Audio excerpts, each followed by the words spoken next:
So welcome aboard. Today's video, I'm bringing to you very short highlights, clips from two races from a little known track in Brazil called, I think I've pronounced it correctly, Guapore, which dates back to 1969 and was a tarmac surface from about 1977.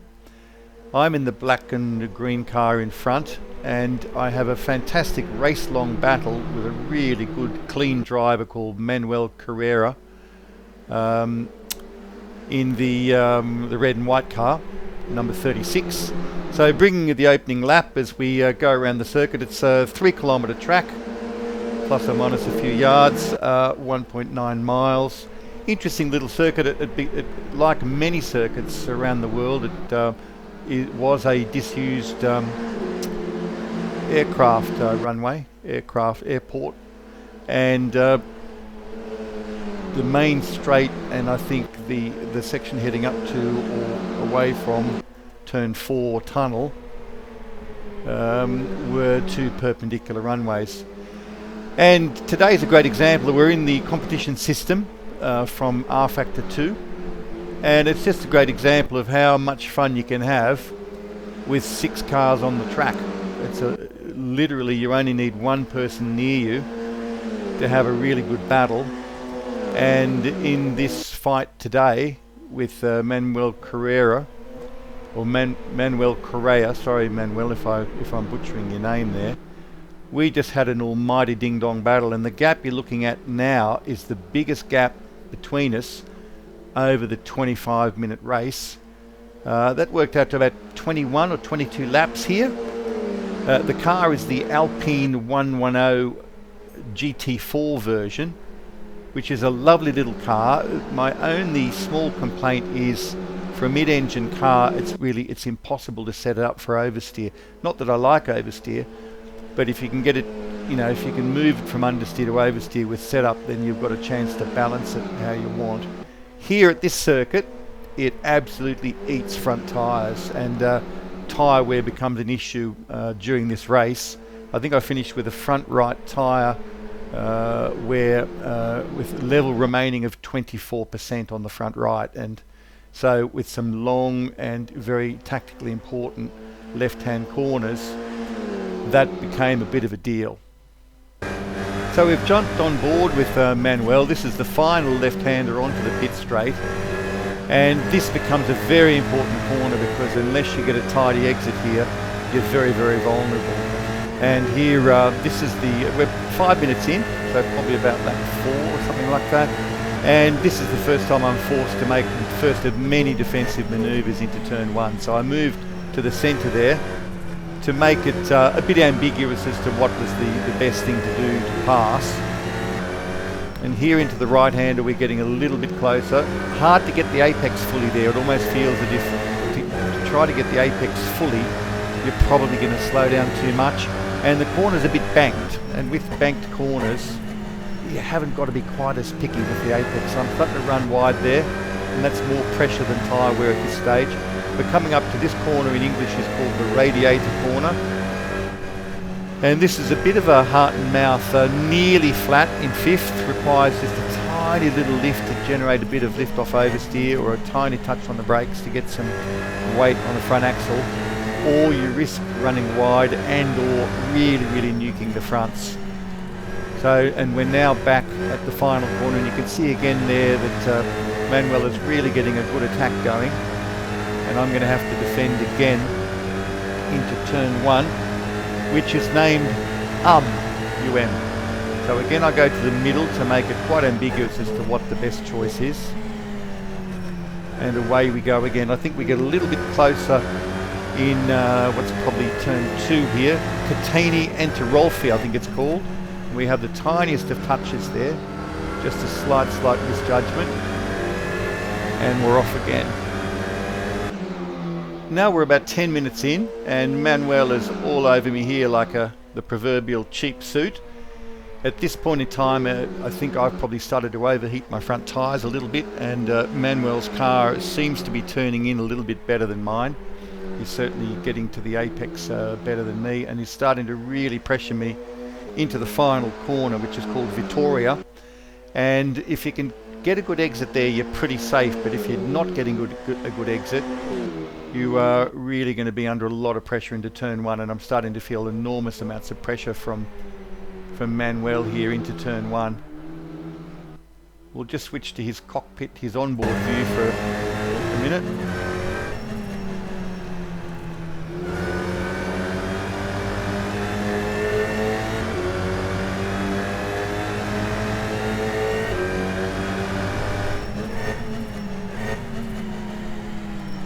And my car is starting to look a little bit ragged in terms of turn in. Fronts are going away a little bit. I'm just using the smallest of lifts here to get the car rotated and then managing to pin it flat, although sometimes the grass starts to look a little bit close. This final complex is quite tricky here to get this apex. It's one of those ones that'd be lovely to have a little witch's hat sitting on the point where you should apex there on the left-hand side. And we can see here I'm struggling to get to the apex of the final corner, and I've almost immediately gone defensive on the straight, knowing that Manuel is going to have a pretty good run at me into the first left-hander. Okay, joining us back again, it's been pretty much the same. We're now 20 minutes into this 25-minute race, and we've been having the most intense battle. I've been had to go really on the limit there. I've been having to go really fast and try to be defensive as well. And what Manuel is doing here is he's exhibiting pace, but also judgment and also respect and patience. And this is fantastic racing. It was almost the only contact we had was that tiny little touch into the slow right-hander. And now Manuel's made a better job of the final corner, and he's rewarded with a really good chance to pass. And in fact, he gets it done into the first turn, and he's now leading the race. I'm in P2. We've pulled a pretty big gap over the remaining drivers, but they're the least of our concerns at the moment. Now I'm in that position now where I'm thinking, well, he obviously had the pace to attack me and mess with me the whole race long. Is he just going to drive away, or am I going to be able to stay in here in the hunt for the next 5 minutes? So you rejoin us now with 2 laps to go, and pleased to say that it's not all been one-sided. I've managed to sort of gain on Manuel a little bit here. It seems I'm not the only one struggling with tyre wear, but you can see the amount of steering lock I've got to apply now. My front right is down below 30%, and the rears are still very healthy, so the car just wants to understeer. So getting it to rotate's requiring a little bit of playing with the brake and tipping the car onto the front axle. But clearly I'm not the only one suffering, because Manuel's car is circulating at about the same pace as me, and I'm wondering if I'm going to get a bit of a chance here at the end to have another lash. So I'll stay on board for the final lap. Thanks very much for joining me thus far, if you're still here. You can see here I'm struggling a bit to get the car turned in, a lot of lock applied, and I haven't got positioned myself very close at this stage. So final lap now. We are 24 minutes 48 into this 25-minute race, so 25 minutes will elapse during this first sector, and this is our final lap. Tight right-hander with the complicated name, Keitani and Tirolfi, heading up to tunnel, which is a slightly banked third gear left-hander. It's much nicer if you can get really close to the curve until the point where you really want to pin it. And we can see here just before radiator curve, somebody has blown their engine. I'm running level 3 radiator with the ambient temperature about sort of 28, and that worked out, but only just. Oil temps are about 127. Wouldn't want to push it any more than that. So see here, I've had a better run through that final complex, got up to the inside, but I'm returning the favour and showing a lot of respect to Manuel as he showed to me, and avoiding contact. And this is how we crossed the line. Fantastic race. So we were both messaging in chat to say what a great race it was, and good clean driving. So that was fun. That was race 1. So this time you join me for race 2 at Guapore, Brazil. This time we've got 16 cars on the grid. I'm on pole by virtue of a decent qualifying lap earlier in the week, and we've got at least one certified alien on the grid, Nino Punto, who has been winning absolutely everything and just destroyed me in Spa. So I was very conscious of where he was on the grid. Tried to make a good entry into turn 1, but the driver in the red and white car has made a pretty good attack around the outside of turn 1, which gave him the inside for turn 2, and he's got the job done in short order. So that was pretty nice work. So we've got him and then myself in the blue and fluoro green car, and then in the number 60 car, the blue and white car, is in fact Nino Punto. I think I've got his name right. Apologies if I haven't. I'll check that. And I'm in a pretty good fight with Nino, and in fact we have a little bit of contact there, a little bit of side-by-side contact. Let's have a look at that. So we'll start by looking at it from my cockpit view. You can see here I'm on the inside. I've got a bit of overlap, and we seem to be just arguing over the same bit of road. We'll have a look from the swingman view. I've had a slightly better run out of the radiator curve. Potentially a bit of overlap. Plenty of road left on the outside. Doesn't look quite so nasty from there. Yeah, tricky one. Did I have much overlap at the turn-in point? A little. Was I entitled to attack? The door was pretty wide open. Nuno Pinto taking a classical racing line. Bit of room on the outside. Possibly a racing incident, but if more blame laid on one person, that was probably laid on me. So I will apologise for that, but think it's largely a racing incident, and fortunately no harm done to Nuno's race. Yeah, if I was to present it to a jury, I'd say, well, that's the turn-in point, and I've got a little bit of overlap, and as we look at the contact unfold, we're both trying to make the corner, both going for the same bit of tarmac, and I certainly had plenty of overlap, but I was on a straighter line. So yeah, it's interesting. Let's have a final perspective from Nuno Pinto's cockpit. So if we look there in the mirror, you can see me gaining a little. Nuno takes a very classical racing line, turns in, and a bit of a bump. So it's interesting, isn't it? From his perspective, that would feel quite rude, and I can understand that. But getting back to the racing, importantly, I can see that this guy in front has gone offline. It's a very tricky and confusing sector final complex. This, you've got some undulations, etc. So anyway, and I know I know deep down that I'm not going to beat Nuno Pinto. Nuno is an incredibly quick guy, and I don't want to sound defeatist, but I'm not going to beat this guy over a 25-minute race. So really, what I'm curious about is, can I catch and beat the guy in front? And we'll see. Nuno's making some good moves. We'll switch to a trackside cam as we complete the second lap.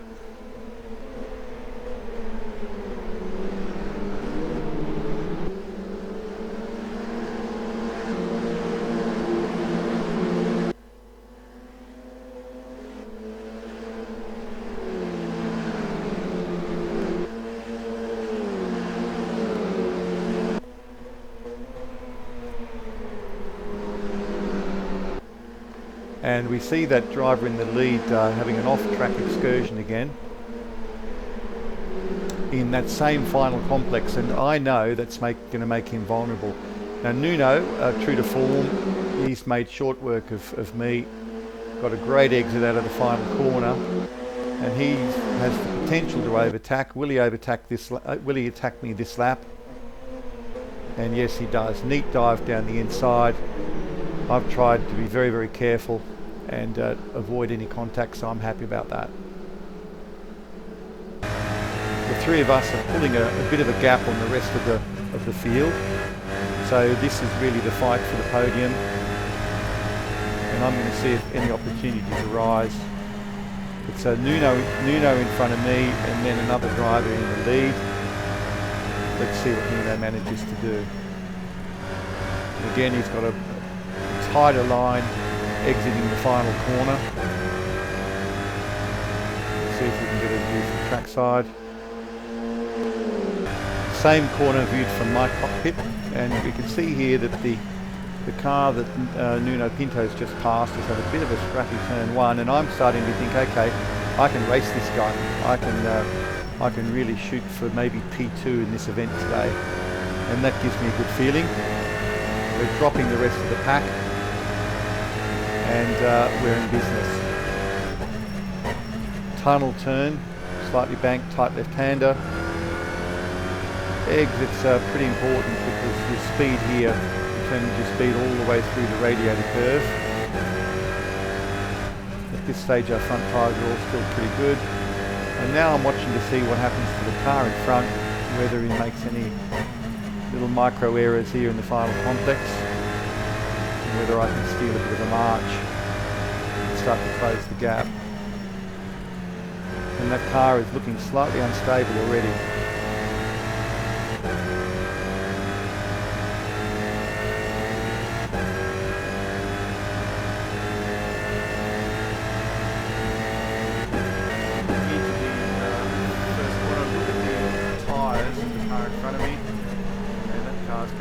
Sideways and the black line on the road. And that, to me, means there's blood in the water. Something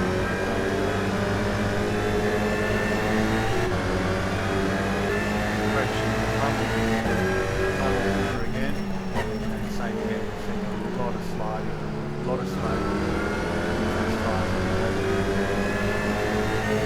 So I'm thinking here, if I can put mega pressure on this car, maybe I can make him be a little bit more untidy into turn one, and that seems to work out okay. But now I receive a little bit of contact. Now we've got the onboard from the driver involved, and it's a big lose there. And through the tunnel corner, manages to keep some really good exit speed and challenge up into the radiator curve.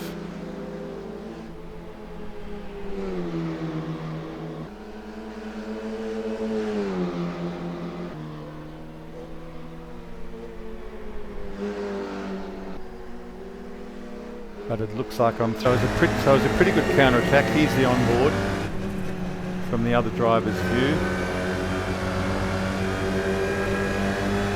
So I've got the apex and I'm in front, so I get to choose my line. Head straight to the apex, no problems here with contact. And at this stage it looks like the move is done.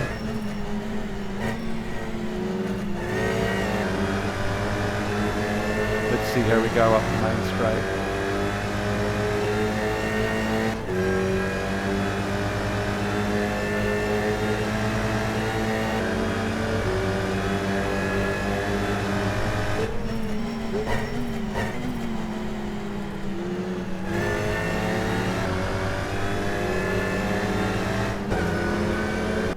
And in fact we get a pretty good counter attack.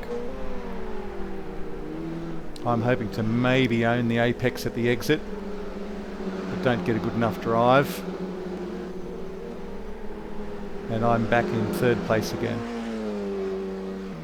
So as counter attacks go, that's a pretty solid one.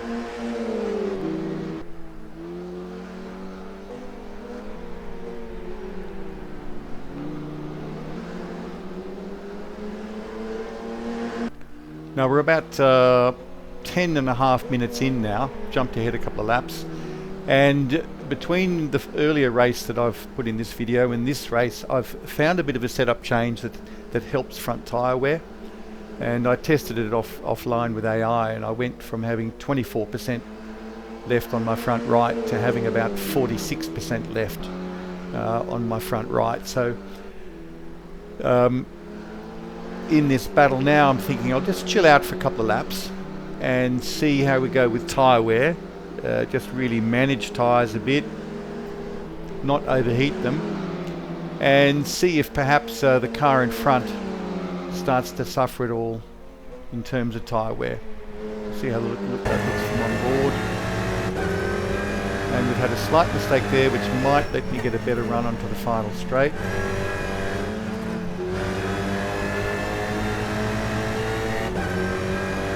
We're now 16 minutes in, and it's time to turn up the wick and try to apply some real pressure now and see if my cunning plan regarding having better tyre performance late in the race comes to fruition. So that attack into turn one was tightly rebuffed. We'll keep on laying the pressure. 17 minutes 20, next lap around. Applying the pressure again into turn one. Not successful, but staying in the game. Piling on the pressure, and now we make the move up the inside.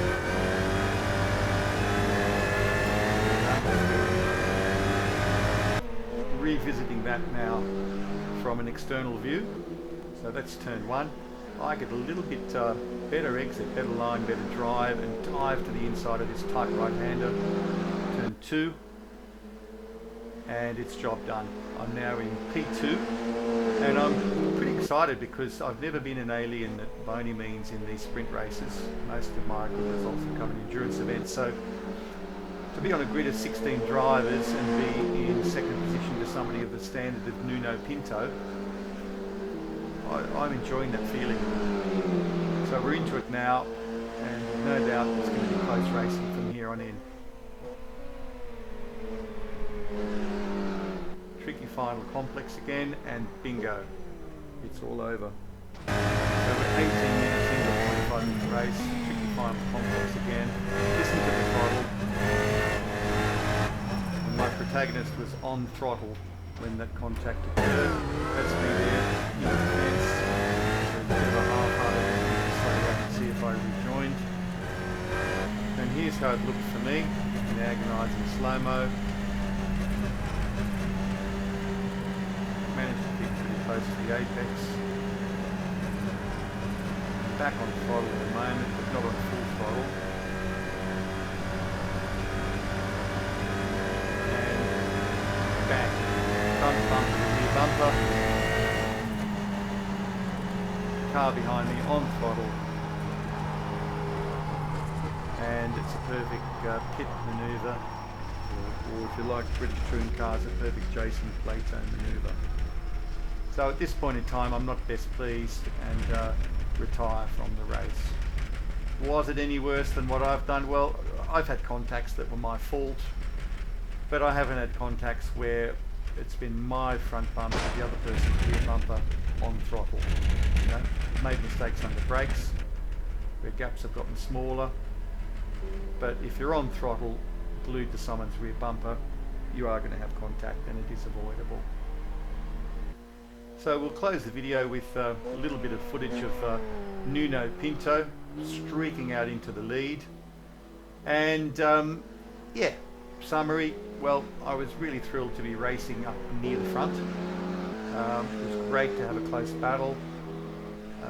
Shame it ended in tears, but I'm not the only one that's happened to, and it's happened to people just a week or two ago at Monaco at my hands, so I can't take the moral high ground. But I think race-long battles like the earlier part of this video, the first race, begin and end with respect and patience, and not putting your car up into a gap where the other person's car is, especially if it's front bumper to rear bumper on the throttle. But overall, I'll be leaving this cheeky little Brazilian circuit, Guapore, with some happy feelings, having done okay and had some really good close racing. Hope to see you guys on track in RFactor2. It costs nothing to race in the competition system. You've got to own the mods. These mods are free though, so you've got to own a few tracks. But compared to the costs of some of the other, or one of the other leading simulations, the cost is a pittance. So hope to enjoy you all, see you all out on track, enjoying yourself. That's me out for now. Bye.